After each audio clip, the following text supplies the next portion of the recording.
Je débute aujourd'hui un nouveau projet matériel logiciel de haute performance. En fait, c'est un peu la suite logique de l'horloge très exacte par GPS. Vous pigez?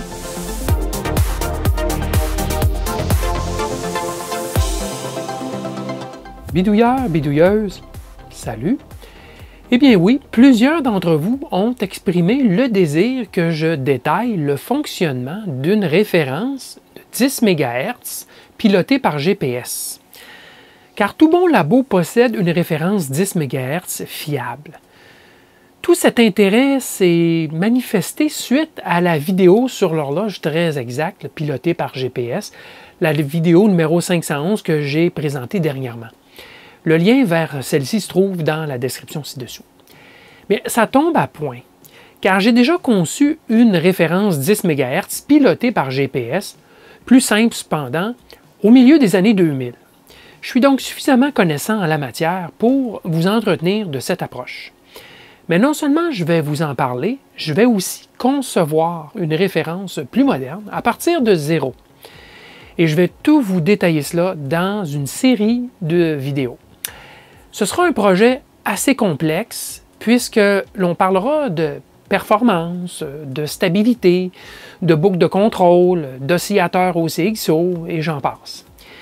Bien que je sois pleinement conscient que ce n'est qu'une minorité d'entre vous qui aurez besoin d'une telle référence 10 MHz, je souhaite qu'une grande majorité d'entre vous apprécie cette série de vidéos pour ce que vous pourrez en tirer comme apprentissage. Et bien sûr, dans le but de combler les attentes d'un plus grand nombre d'entre vous qui suivez ma chaîne, je vais intercaler des vidéos de thèmes variés comme je le fais toujours à l'habitude. Aujourd'hui, je vais lancer la série en vous entretenant de l'approche utilisée, des critères de conception que je m'établis et des choix de composants que je dois faire pour réaliser la référence 10 MHz. Ah, je vous entends, là. Vous ne savez pas vraiment à quoi pourrait servir une référence 10 MHz? Bien, je vous l'explique dans les prochaines minutes. Donc, lançons-nous. Bien, d'abord, pour pouvoir faire des mesures plus justes en fréquence, avec un compteur de fréquence, un fréquence-mètre, par exemple, ou pour produire des signaux plus justes et plus stables aussi en fréquence et par surcroît moins bruyants parce que la référence est très, très bonne. L'autre raison, ça serait par exemple pour étalonner nos propres instruments de mesure, nos radios, autres appareils sur une base fréquentielle ou temporelle, ou même ceux de nos amis, pourquoi pas.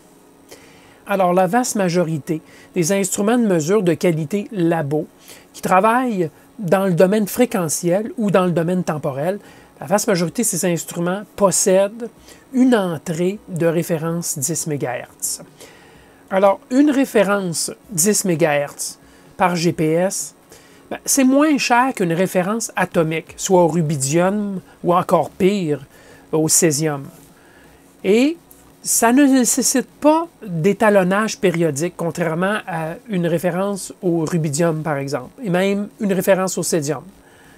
Et c'est toujours fiable, ou presque, on s'entend. Ça se fie sur le signal GPS, donc il est toujours possible, là, dans certains cas, qu'on perde la fiabilité. Bon, disons en général, on peut dire que c'est toujours fiable et ça n'a pas une vie limitée dans le temps, alors qu'une source, par exemple celle au rubidium, peut avoir une vie de 5 à 10 ans et par la suite, il faudra faire un remplacement du tube au rubidium, donc très cher.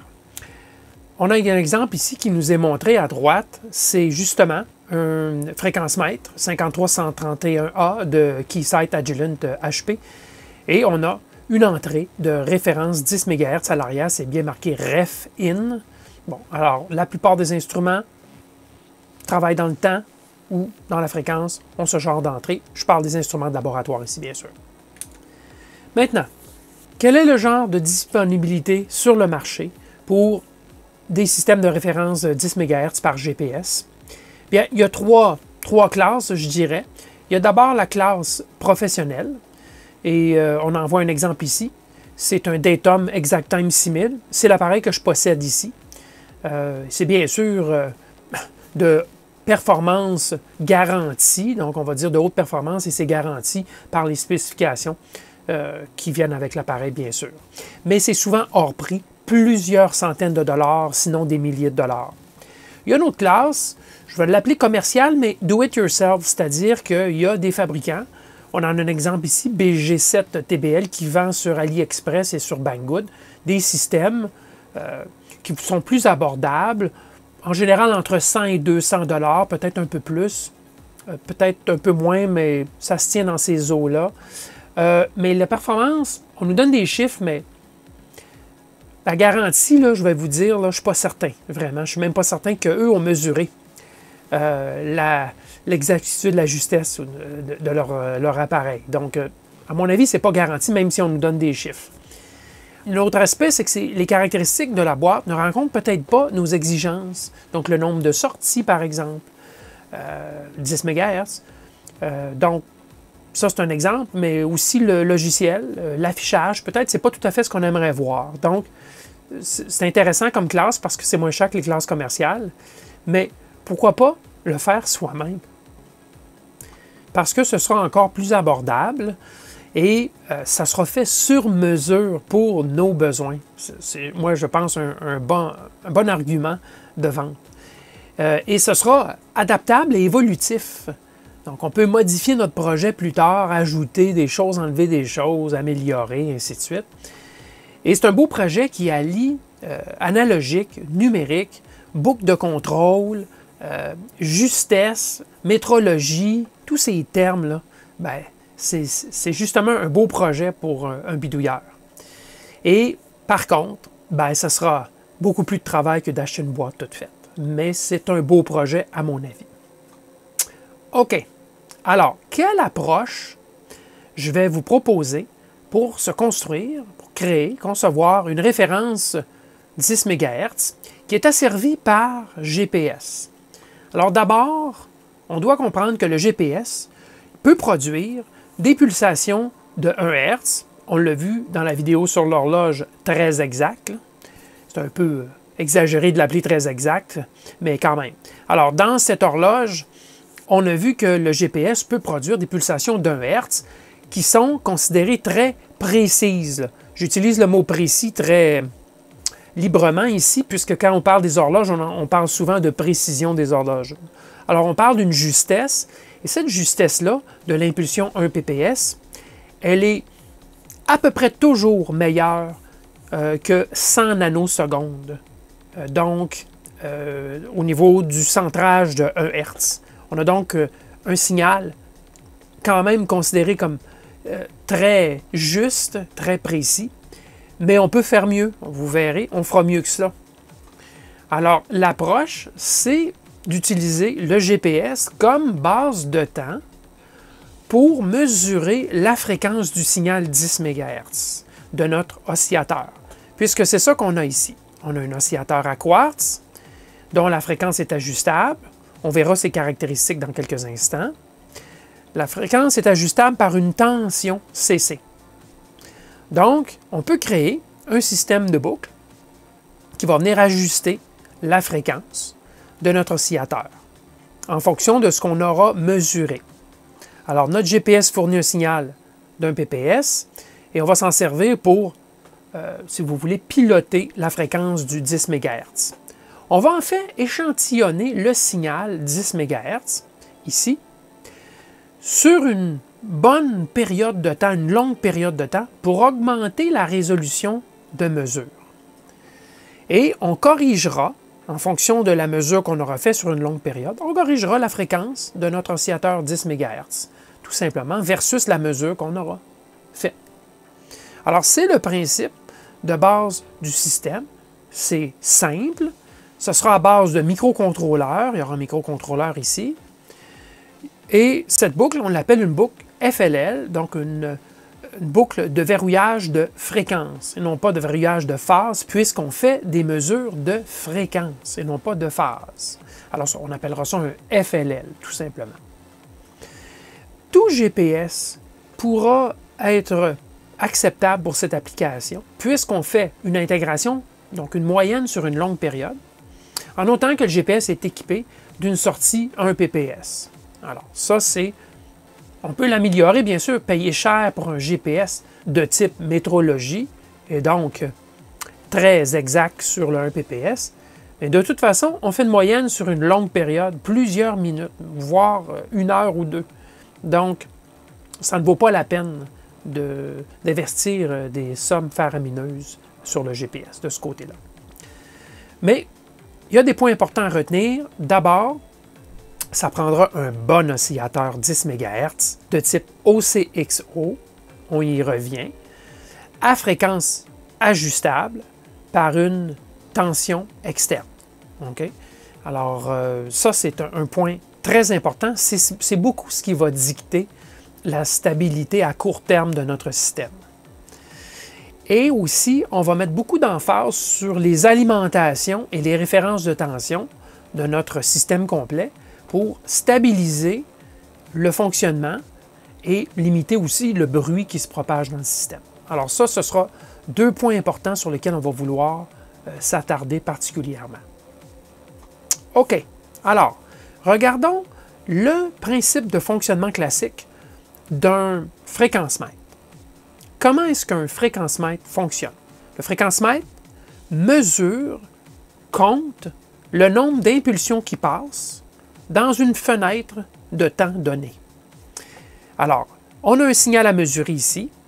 On comptera les impulsions qui passent durant une fenêtre, donc ici, durant cette durée qu'on appelle TM, le temps de mesure, on va compter le nombre d'impulsions qui passent.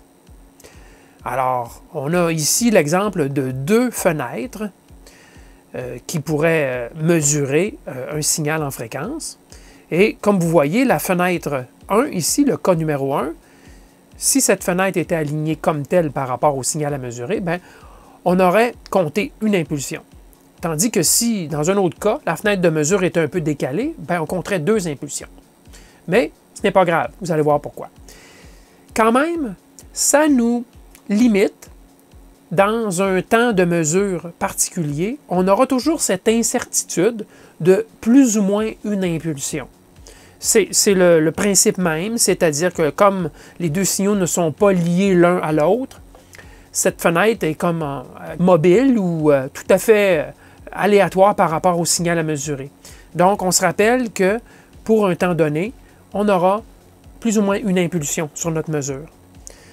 Alors, sur une période de 1 Hz, si notre temps de mesure est d'1 Hz, qu'on mesure un signal de 10 MHz, bon, on va mesurer 10 millions d'impulsions sur une seconde, plus ou moins une impulsion. Okay? Ça, c'est la résolution qu'on aura. Donc, on aura une lecture de plus ou moins 1 Hz sur 10 MHz pour un temps d'1 seconde de fenêtre d'échantillonnage. Par contre, si on échantillonne sur 10 secondes, bien, on aura 100 millions d'impulsions dans notre fenêtre. 10 millions d'impulsions fois 10. Alors, ce sera 100 millions d'impulsions, plus ou moins une impulsion, parce qu'on aura compté pendant 10 secondes sans arrêter les impulsions. Alors, notre 10 secondes d'impulsion produira, au final, une lecture de fréquence dont la résolution sera de 0,1 Hz. Parce qu'une impulsion sur 100 millions d'impulsions, ben, on ramène ça sur 10 MHz, ça nous donne 1/10 d'impulsion sur 10 MHz. Essentiellement, c'est cela. Et donc, si on divise notre mesure par 10, on vient de diminuer notre incertitude par 10. Bien, imaginez maintenant sur 100 secondes. Bien, sur 100 secondes, on se retrouve avec 1 centième de Hertz. Si on mesure notre signal 10 MHz pendant 100 secondes, sans arrêt, on va compter combien d'impulsions? 1 milliard d'impulsions? Bien, plus ou moins une impulsion. On aura amélioré notre résolution. Si on fait le calcul, puis qu'on divise par 100 le calcul, on aura amélioré d'un autre facteur de 10 notre résolution, et ainsi de suite. Si on mesure pendant 1000 secondes, on est rendu avec 1 millihertz sur 10 MHz. C'est ça l'astuce qu'il faut utiliser pour arriver à nos fins sur ce projet. Donc, on pourrait continuer. On pourrait faire encore plus que 1000 secondes. Voilà. Vous avez saisi. Maintenant, dans le contexte d'un microcontrôleur. Comment est-ce qu'on peut mesurer le nombre d'impulsions, la fréquence? Il faut savoir que beaucoup de microcontrôleurs possèdent un compteur ou des compteurs. Et donc, c'est un registre qui incrémente de 1 à chaque impulsion. Ces compteurs peuvent être incrémentés de l'extérieur, avec un signal externe. Ils sont totalement indépendants du logiciel embarqué qui roule, du firmware. Alors, on dira que ce soit des compteurs matériels, bien sûr. Alors, dans le cas ici du STM32, F103, C8T6, c'est-à-dire le fameux petit STM32 Blue Pill, on a un compteur, par exemple, le compteur TIM2. Ce compteur aura deux entrées. La première entrée sera le signal 10 MHz qu'on fournira sur une des broches d'entrée. C'est déjà configuré, ça. Il faut configurer, évidemment, le compteur à l'avance. Le signal 10 MHz, on le fera passer directement à travers le prescaler. Le prescaler, c'est un diviseur qu'on peut configurer. Mais non, on ne fera pas de division. On passe le 10 MHz directement. Et à travers un bloc de synchronisation interne au niveau de l'horloge interne versus l'horloge externe. Passons par-dessus. Et on arrive finalement à notre compteur. Et ce compteur, c'est le fameux compteur que je vous ai décrit précédemment. C'est lui qui va incrémenter de 1 à chaque impulsion du signal 10 MHz. À chaque cycle, si vous voulez, ça monte de 1. Et il y a un deuxième signal. C'est notre signal 1 PPS. Lui, on le fait passer ici, dans un autre bloc de synchronisation. Et c'est ce signal 1 PPS qui va forcer la capture, je le mets entre guillemets, la saisie d'une valeur du compteur.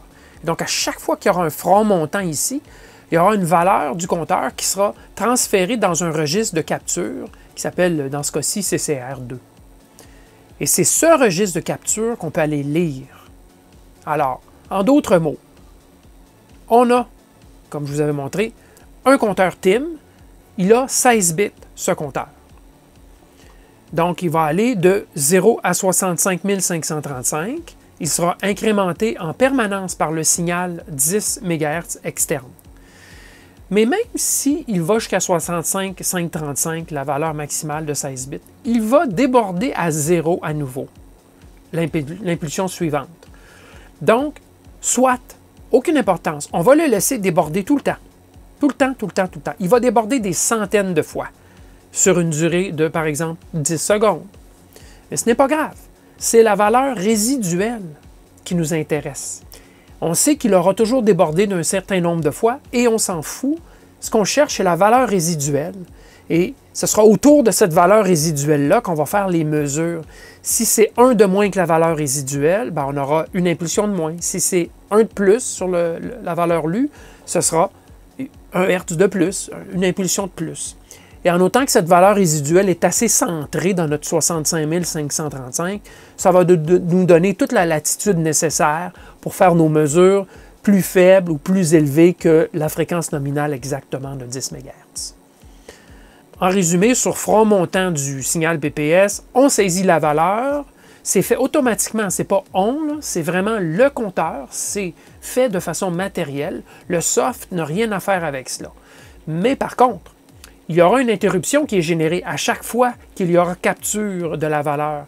Et c'est là que le soft va venir dans l'équation, il va aller lire cette valeur qui a été récupérée et fera les mathématiques pour, si vous voulez, calculer la fréquence exacte depuis l'ancien échantillon.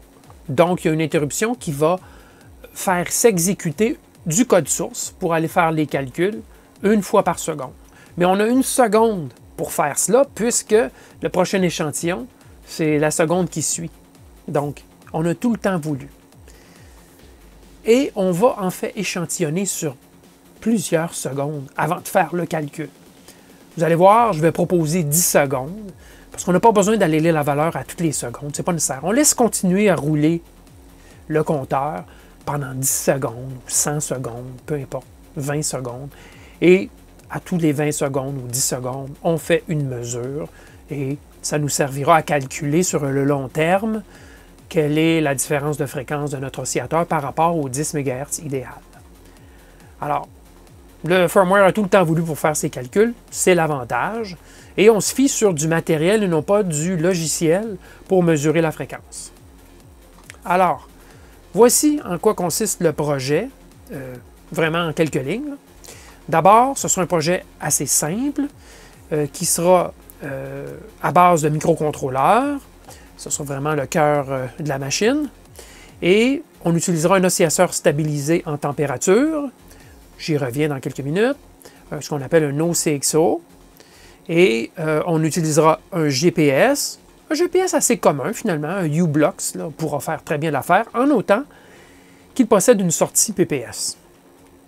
On aura un DAC, donc un convertisseur numérique à analogique, qu'on contrôlera, un DAC de 16 bits, pour venir ajuster la tension sur l'oscillateur. Et on aura aussi une interface UART pour prendre le contrôle de notre boîte, changer les paramètres, monitorer le système. Et on aura aussi, c'est optionnel, mais je le ferai, un affichage LCD pour voir les résultats au fur et à mesure sans être obligé d'aller par port série. Donc on peut garder un œil sur la machine autrement dit. Ce sera une boîte que je considère performante. Pourquoi? Bien, on aura des justesses qui, dans les pires des cas, je ne dirais pas dans les pires, mais en tout cas, disons avec un OCXO de qualité moyenne, on pourra facilement jouer dans les 1, 2 fois 10 à la moins 10. Après stabilisation du système, bien sûr. Donc, dans les bas, 10 à la moins 10. Et on fera encore mieux avec des bons OCXO. On sera dans les 10 à la moins 11. Alors, qu'est-ce que c'est 10 à la moins 10? Juste pour vous mettre dans le contexte. 1 fois 10 à la moins 9, c'est 1 Hz d'erreur sur un signal de 1 GHz. Ça, c'est 10 à la moins 9. C'est vraiment pas beaucoup. 1 Hz d'erreur sur 1 GHz. Si vous regardez 10 à la moins 10, ça sera 1 dixième de Hertz sur 1 GHz. Et donc 10 à la moins 11, c'est 1 centième de Hertz sur 1 GHz. Juste pour vous mettre dans le contexte, on parle de petites quantités ici. Alors, sans difficulté, pour le bidouilleur moyen, avec le système proposé, vous aurez une justesse bien meilleure que l'oscillateur interne que vous avez dans votre fréquence-mètre ou celui que vous avez dans votre générateur de signal HF, par exemple, ou la fréquence centrale de votre analyseur de spectre. Vous pourrez de beaucoup améliorer cette justesse avec une référence telle quelle par GPS. On aura aussi une distribution du signal 10 MHz en plusieurs sorties pour envoyer à nos différents instruments. Et ce sera autonome une fois configuré, c'est-à-dire que bien sûr, on passera un peu de temps pour s'amuser, voir comment le système fonctionne, monitorer le système, mais éventuellement, on peut le laisser aller, l'oublier. Il va toujours rester centré en autant que le signal GPS reçu à l'antenne est bon. Parce que ça, ce sera un critère assez important. Il faut que le signal du GPS soit assez bon, c'est-à-dire au moins 4-5 satellites. En bas de cela, vous allez perdre beaucoup en justesse. Alors, au niveau des coûts, versus les versions commerciales, moi je considère que c'est un coût raisonnable. On va viser 100 $ ou un peu moins. Et ça inclura l'oscillateur. Mais l'oscillateur, là, on peut aller... Juste l'oscillateur peut être au-dessus de 100 $. Donc, ça dépend beaucoup du niveau de justesse que vous visez, du niveau de stabilité aussi, à court terme que vous visez. Et surtout, ce sera amusant à développer et à améliorer. Puis, un des choix que je fais, c'est que ce sera dans Arduino IDE, avec toutes ces librairies intégrées. Je sais pertinemment qu'il y a d'autres plateformes de développement qui existent, entre autres Plateforme.io, bon, il y en a d'autres, STM-Cube, et il y en a plein. Mais je choisis Arduino IDE tout simplement pour permettre au plus grand nombre de bidouilleurs de pouvoir, de votre côté, l'essayer vous aussi, l'améliorer, jouer avec. Alors, l'avant-dernière chose à couvrir, c'est le choix du microcontrôleur. Je vais le faire tout de suite. Et quels sont les critères? Bien, d'abord, je veux un microcontrôleur qui aura suffisamment de mémoire programme pour pouvoir faire des calculs fractionnaires, donc avec point flottant.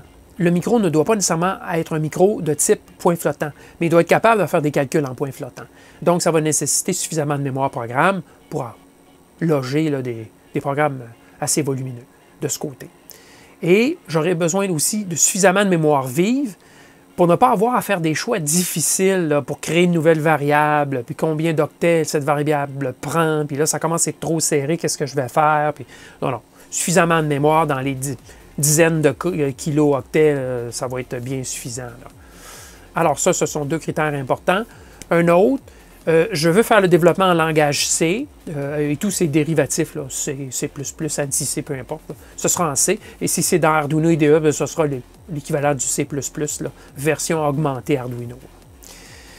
Alors aussi, le microcontrôleur doit avoir un compteur de type capture.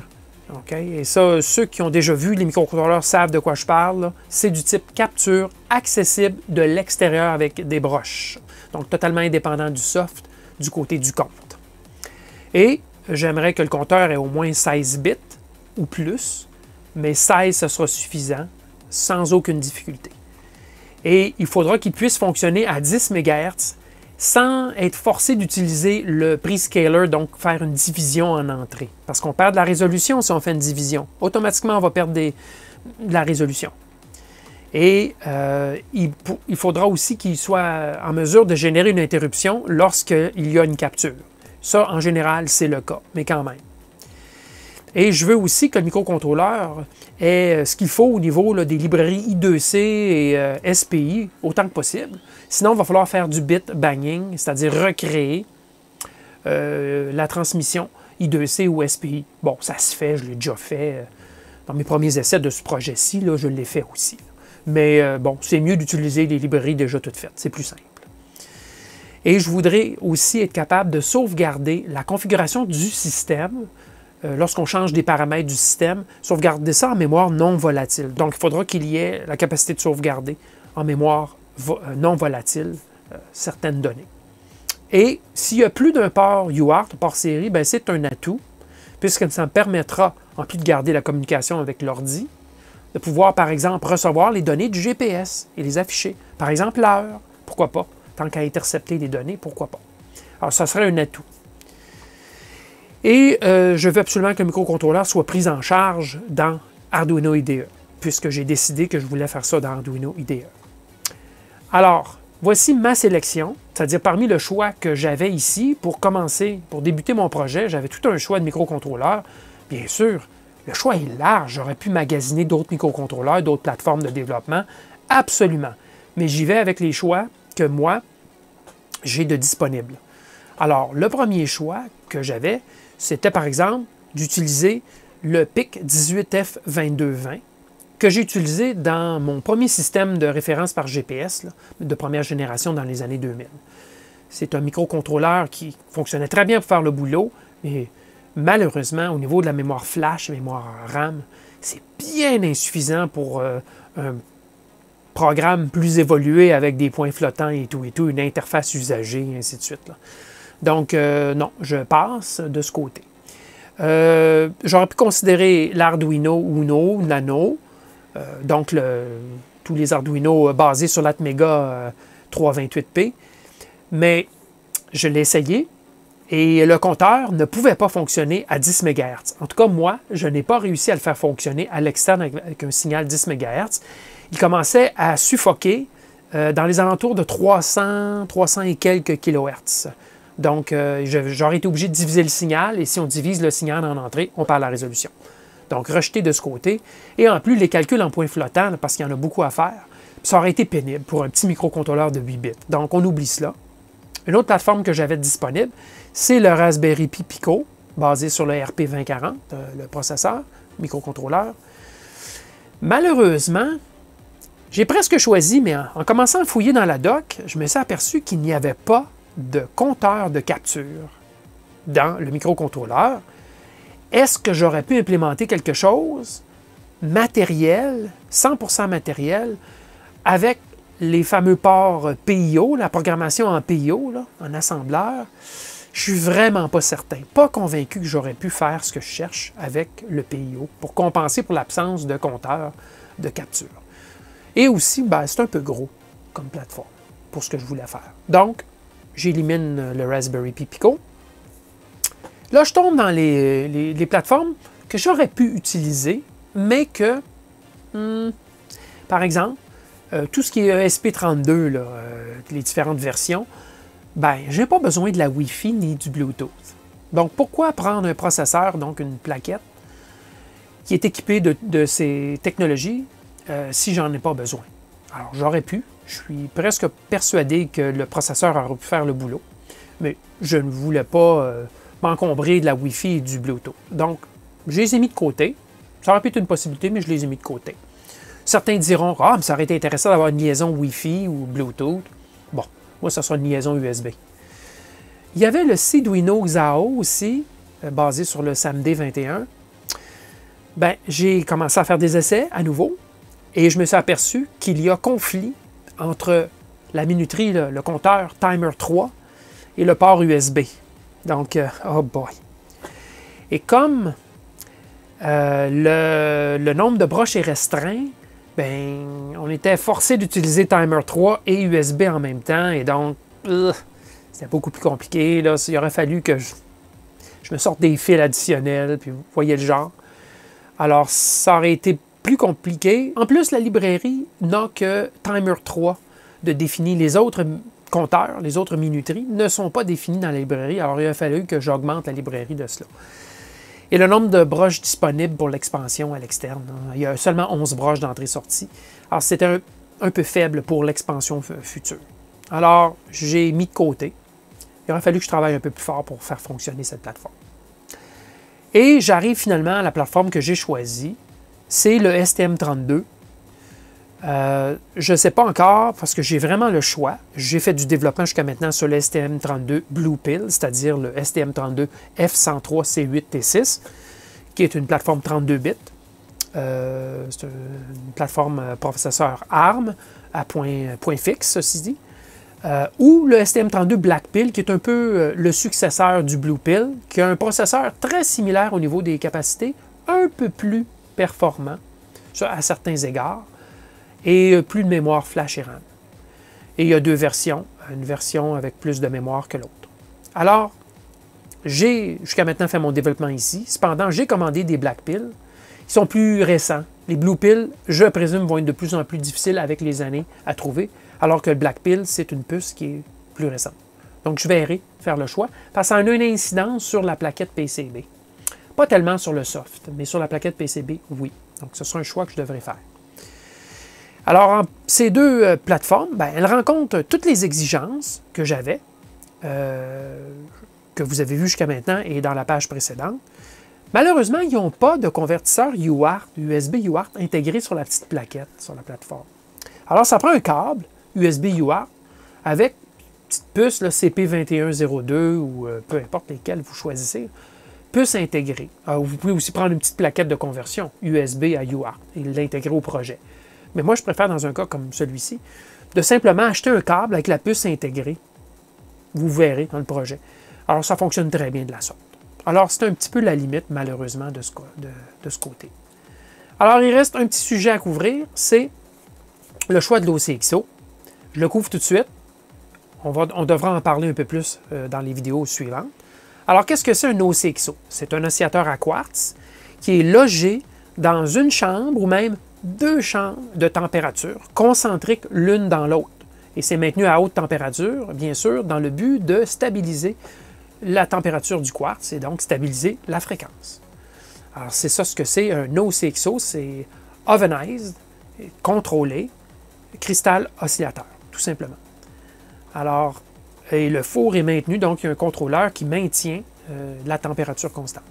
Alors, au niveau de la stabilité des OCXO, bien, ça dépend du budget que vous avez, comme je vous mentionnais. Vous pouvez vous acheter des OCXO à 10 $, vous pouvez vous en acheter à 150 $, il y en a même des plus chers, il y en a à 80 $. Alors, ça dépend du niveau de performance que vous voulez. Les moins chers, et je fais beaucoup d'essais dans le projet avec celui-ci, c'est 10-15 $ environ. Dans l'usager, celui-ci, plus performant, on est au-dessus de 100 $, 110-120 $, je crois. Il y en a des beaucoup plus chers venant d'HP, qu'on n'a pas besoin de prendre nécessairement dans le projet. Mais ça vous donne quand même une idée des prix. Alors, voici aussi d'autres détails que je vais vous donner là-dessus. Alors, il doit posséder, cet OCXO, une entrée d'ajustement électronique de la fréquence Ajustement fait par variation d'une tension CC, par exemple entre 0 et 5 volts. Ça fera l'ajustement de l'oscillateur. D'accord? La plage de contrôle de la fréquence avec cette tension, ben, moi, je vous recommande un ajustement de 1 Hz. Entre, par exemple, 0 et 5 volts, ça va ajuster d'1 Hz, ou de 0,1 ppm, 0,1 partie par million, sur 10 MHz. 1 Hz sur 10 MHz, c'est 0,1 partie par million. Donc, c'est l'idéal, un ajustement de 1 Hz au total sur 10 MHz. Par contre, ils sont plus chers ceux-là, parce qu'ils doivent être plus stables de nature. Si pour toute leur vie, vous pouvez les ajuster seulement d'1 Hz, c'est qu'ils sont à la base très stables. Et ils ne dériveront pas dans les années. Vous pouvez aussi vous contenter d'un oscillateur à 10, 15, 20 $ qui aura un ajustement entre, on voit souvent entre 5 et 10 Hz au total. Alors, le prix à payer, ça sera une sensibilité plus marquée aux petites variations de tension d'ajustement, bien sûr. Mais ça va quand même bien fonctionner pour une performance raisonnable.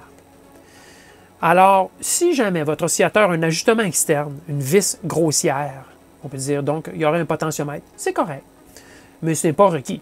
Mais c'est correct s'il y en a une. Vous ferez d'abord un ajustement de la vis, à peu tout près de 10 MHz, avec essai-erreur ou avec un fréquence-mètre, et vous finirez après avec l'ajustement électronique, bien sûr, dans le système. Alors, l'oscillateur aura une sortie 10 MHz, sa sortie RF, si vous me permettez l'expression, radiofréquence, d'une amplitude typique entre 400-500 mV et 1 volt RMS. Et c'est préférable que la forme soit sinusoïdale. En tout cas, les gourous de la mesure préfèrent que ce soit sinusoïdal. Mais si c'est une onde carrée qui est en sortie, c'est bien correct aussi. D'accord? Aussi, bon, il peut y avoir, de façon optionnelle, une broche VRF, donc une tension qui est disponible pour notre usage externe, qui pourrait sortir de l'OCXO et qu'on pourrait utiliser, par exemple, comme référence sur un convertisseur analogique numérique. Alors, c'est une possibilité, mais ce n'est pas essentiel. Mais on voit cela des fois. Au niveau des alimentations maintenant, ce qui est assez courant, c'est une alimentation unique sur l'OCXO, soit de 5 volts ou soit de 12 volts.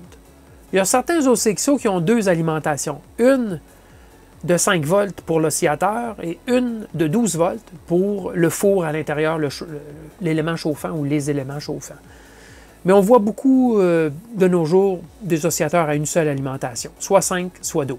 Alors, il faudra prendre ça en considération dans notre projet. Au niveau du coût, à l'état neuf, oubliez ça des OCXO, à moins que vous êtes prêt à investir plus de 100 $ pour un petit OCXO qui sera, somme toute, moins performant. C'est assez cher, vraiment, dans le neuf. Alors, vous voulez regarder l'occasion sur, par exemple, eBay ou AliExpress. Et je peux vous donner des bons choix qui sont disponibles. Le modèle Isotemp, la série OC131 ou la série OC143. Vous pouvez obtenir ces petits OCXO. Je dis qu'ils sont petits parce qu'ils sont à peu près comme cela. OK? À peu près épais comme ça. C'est un bon petit cube. C'est environ 20 $. Entre 10 et 20 $, dépendamment où vous achetez. Le Morion, c'est russe. Le MV89A que je possède. Là, on a deux fours, l'un à l'intérieur de l'autre. On a un oscillateur ici qui est beaucoup plus performant. Par contre, le prix, c'est au-dessus de 100 $. Et dites-vous que je l'ai déjà payé il y a environ 4 ou 5 ans. Je l'ai payé 20 ou 25 $. Et mon ami Jacques l'avait payé 15 $, je crois. Les prix ont monté en flèche depuis quelques années. Et je crois savoir pourquoi. Ensuite, il y a, évidemment, si vous voulez vraiment aller dans le très très cher, il reste qu'on peut toujours se procurer ces oscillateurs faits par HP là, pour mettre dans leur propre instrument. Mais ils sont très chers. Là, vous allez être au-dessus de 100 $ solidement, confortablement au-dessus de 100 $. Et à mon avis, pas certain que ça vaut la peine. Si vous l'avez déjà, utilisez-le. Mais là-dedans, en plus, ça prend une tension négative du moins 5 volts. Donc, c'est pas très pratique, si on veut. Alors voilà, ça couvre ce que je voulais couvrir aujourd'hui. Passons aux commentaires et à la conclusion. Je vous le dis d'entrée de jeu, dans cette série, ce projet nécessitera quelques centaines d'heures de travail de ma part. Le gros du temps étant investi dans le logiciel embarqué du système. Ce n'est donc pas un projet que je prends à la légère. j'espère que ça paraîtra dans le résultat final. Je conçois ce projet pour vous, les bidouilleurs, car je n'ai personnellement pas besoin d'une autre référence 10 MHz, j'en ai déjà 2. Mon souhait est que certains d'entre vous veuillent reproduire le projet, ou du moins que certains reprennent les concepts et y ajoutent leur saveur personnelle. Mon petit doigt me dit que le forum électrobidouilleur va s'activer encore un peu plus grâce à ce projet. Maintenant, tout au long de cette série, certains me diront dans les commentaires que j'aurais dû privilégier tel composant plutôt que tel autre ou telle approche plutôt que tel autre. Sachez que je lis tous vos commentaires avec beaucoup d'intérêt. C'est souvent une question de préférence. Lorsqu'on est habitué de travailler avec des composants en particulier, on tentera de les réutiliser ou des approches, on tentera de les réutiliser pour éviter de l'apprentissage additionnel. Lorsque c'est prouvé que ça fonctionne, en anglais ils disent « There's more than one way to skin a cat », que je ne traduirai pas littéralement, mais disons qu'il y a souvent plus d'une façon d'arriver à nos fins. Bon, la série est bien lancée et ça dépasse les 40 minutes déjà pour la première vidéo. Je souhaite vous avoir amené un peu d'eau à la bouche. Allons-y donc, une étape à la fois. Dans la prochaine vidéo, je vais vous montrer le microcontrôleur qui fait l'acquisition et la mesure du signal 10 MHz, la première étape de la boucle. Donc, gardez les yeux ouverts pour la suite. La meilleure façon de ne rien manquer est de vous abonner à ma chaîne et je crois que vous savez comment faire. Merci et à la prochaine!